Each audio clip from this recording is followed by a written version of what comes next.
Hey, what's going on, everyone? Sly, and I have to make this video, even though I'm a huge fan of Brock Purdy, and I think Brock Purdy's the man. I've been saying it since day one, since he came in there. This dude's the guy. This guy's our franchise quarterback, and he is. However, we know that there's a situation going on in Santa Clara right now where his boy is on the chopping block. I'm talking about Nick Zakal. Guard. Yesterday, on Saturday, I think he played a little bit of center because it seems like right now he's going down in the depth chart because Drew Moss is playing solid, and then you got Connor Kobe out there doing pretty well. And I'll be real with you guys. Last year, Nick Zakal should have been cut out of this team. He should have been gone. And we got rid of Jared Kingston, guard, now he's with the Panthers, and right now he's tearing it up in preseason. Not tearing it up, but he's looking good. His PFF grade's like 80. I seen a few blocks from him in preseason, just mauling guys, looking really good. And then also we got rid of Samuel Womack, our best special teams player last year, and we kept Zakal and we kept Ambry Thomas.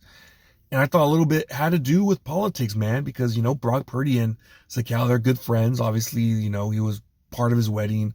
He was his roommate when he came to the Niners. And I get it all, It seemed like they really liked Nick Zakal. And, he seems like a really cool dude and all. But at the end of the day, you want to get your best players out there. And I thought, honestly, Nick Zakal, they're giving him every opportunity, but he's been trash these 2 preseason games. I'll be real with you. This last game against the Raiders, 3 pressures. They put him in at center. They want to have him the backup center. And then what does he do? He freaking moves the ball, false start, when we were in the red zone. He's not good, man. He's not good. I remember last year, I honestly thought he was going to be cut. I remember watching that Saints game last year in preseason, and he was pathetic. He was pathetic, man. I just remember he was just getting destroyed, pushed back. And I want to see if maybe, they gave him another chance. So let's see what he did. I remember the Broncos game last week. That play where it was with Watkins, I made that beautiful catch. Dude, he just got bull rushed right into, our backup quarterback, Mac Jones. And I was like, dang, man. And it wasn't a good PFF grade that game either. So it's been rough for him. It's been really rough with him. And the fact that we desperately need interior linemen, and the way that Drew Moss and Connor Kobe, their ceiling, you got to go with the younger guys, man. We've had 3 years of this with Zakal, and it's time to move on, man. It's time to move on again. It looks like we're heading in the right direction, the way we're starting these young guys, from Connor Kobe. We saw what we did with Siegel, his butt get a chance, and look at him shine. This last game against the Raiders, he's looking the part, man. Oh, man, he's looking really good. And now, it looks like Zakal's finally going down on that depth chart. And that's how you got to do it, man. At the end of the day, it's a performance-based business. And the reason Brock Purdy got this job is because he was the best damn quarterback out there that we had. And right now, it's time for a regime change where that goes with everybody, every single player, not just quarterbacks, and we've seen it so far. We've seen it.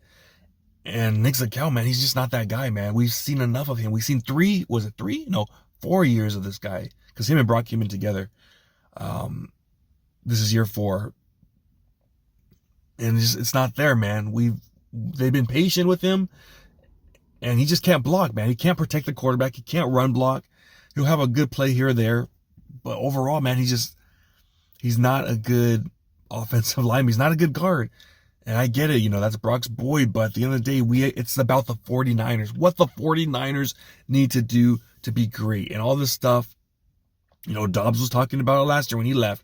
There's politics that are going on here, guys. And I think there has been, and it's time to move off of that and be like, no, the best players need to make the team. I don't care who you are, man. I don't care where you come from, what background. If you can play on this team, if you're the best of the best on this team, then your ass deserves to be on this team. And I've seen enough of this crap, every year after year. Kingston last year, Womack gone, because of politics. And the year before that, Deshaun Jameson gone because you decided to keep up Isaiah Oliver, who just got worked all preseason 2 years ago and training camp, and then in the regular season, and then you get rid of Deshaun Jameson. You know, it doesn't make sense, man. And even last year, I mean, this offseason, I was pissed off too that we got rid of Jordan Mason for like what was it, like a 6th-round pick, 5th-round pick, something stupid like that. And now look it, we got no damn running backs out there. They're all hurt. Jordan Mason would have been a solid 1-2 punch with Christian McCaffrey, you know, again this year, a healthy Christian McCaffrey. But yeah, I just want to make the right personnel moves, man. And right now it's time to move off of that BS, those BS roster politic moves that you scratch your head every year on the 53-man roster. You're always like scratching your head like, wait, why do we do that? Like that doesn't make sense. That doesn't make sense, you know? And it does come back and bite us in the ass sometimes, you know? A few years ago, we could have used Deshaun Jameson in the Super Bowl instead of freaking guys like Isaiah Oliver. And we were so down in guys, you know, we had Ambry Thomas, his ass out there and stuff. It was just dumb stuff, you know, that we didn't need. So, I mean, I like Drew Moss, man. I like Connor Kobe, and they've done a pretty solid job, man, throughout this camp. So I say you got to keep them, man. You got to keep these young cats, you know. Same with the defensive line. You know, I really like Sebastian Valdez. His ass is on the chopping block. To me, in that situation, like the guy that's the odd man out should be Jordan Elliott. Like, I'll be real with you, man. Jordan Elliott, to me, has done nothing. Now, obviously, this preseason, he's done. I think he played this last game. He did nothing. He's been in the league for 4 or 5 years with the Browns and the Niners. Hasn't done anything. Go with the young guys that have potential. That there might be something there. You don't know if it is, but there might be something there. Instead of going with the same guys year in, year out, like, I remember for the longest time, we kept Flanagan Fowles. Remember last year? Flanagan Fowles was with us for 3-4 years. We knew who he was. Oh, we drafted him, by the way. And he was just a special teamer that was pretty average at best at special teams. And you kept his ass. And it's like, why do you keep keeping these dudes, man? Like, doesn't make sense what's going on here. So, I mean, I feel that there will be, come cut day next, in about, 8 days, that there's going to be some guys that's like, why are we cutting them? Like, and why are we keeping that guy? And to me, it doesn't make sense. You know, Chase Lucas, another guy that comes to mind, he's had such a great camp. His ass deserves to make this team. He's worked his ass off in this preseason training camp, done his thing. He deserves to make this team. If I have to hear someone like Trey Brown makes this team, who's been hurt and in training camp has been torched, and he's going to make this team. Can't happen, man. This can't happen. With this team, we're so thin, young. Go with the best. But it has to be. We have to go with the best players. It's not like last year, 2 years ago, 3 years ago, 4 years ago, we were a favorite to go to the Super Bowl. Like, we were one of those dogs, you know, to make it. Now we have to hit on all the right places. We have to be right. We can't be messing around like these past few years. Oh, we could do this and get away with it, whatever. We're still a great team. No, man. This year, we can't be doing that, man. If we have a young prospect out there, hot young prospect, you want to keep them, you know. I like, again, another guy comes to mind, Robinson, cornerback, Jacob Robinson. He's had a solid camp, solid preseason. He needs to stay too. Another dude, you know, Darrell Luter Jr. We've had him for, 3-4 years. Mediocre. Another horrible game last week against the Raiders. PFF, one of the worst players on the field. And it showed. He's got to go. I'm sorry, man. He's been here three years, hasn't done anything, been torched, screwed us in the Super Bowl. His ass could go. Let Jacob Robinson make the team. That's all I'm saying, man.